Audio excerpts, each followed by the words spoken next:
Since 1971, when President Nixon took the United States off what was left of the gold standard, the world has operated under a system of money called fiat. The dollar, the pound, the euro are all government fiat currencies. Fiat is a Latin word meaning let it be so.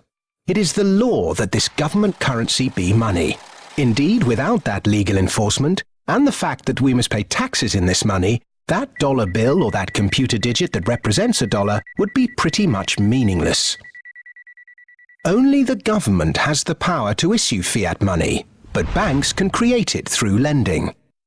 If somebody wants to borrow $10, a bank can create it from nowhere and lend it. It can then charge interest. Banks also create money by lending against an asset, such as a house. They're given the deeds to the house, and they create the money out of nowhere and lend it, at interest of course. Over the last 40 years, since this fiat system of money became the global norm, the supply of money has grown exponentially. In fact, we've seen the greatest growth in the supply of money in history. But who benefits? Of course, those that have the power to issue money, governments and banks. They haven't had to do anything productive, they just create money. Then those companies and individuals that get this money early. They can spend it before the prices of the things they want to buy have risen to reflect the new money in circulation. In other words, they get services, products, assets cheap. But prices soon rise, so holders of assets such as shares or houses will then see gains, without there necessarily being any improvements to the company or house in question.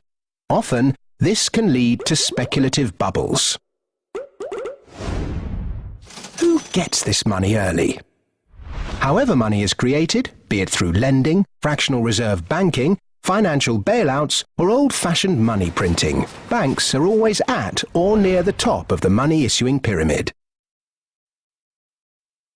Next come corporations who borrow large sums. Those on lucrative government contracts for new ventures, particularly overseas.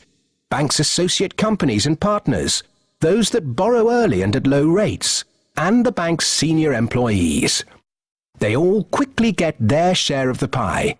In some cases, this will come in the form of bonuses. But what about those at the bottom of the pyramid?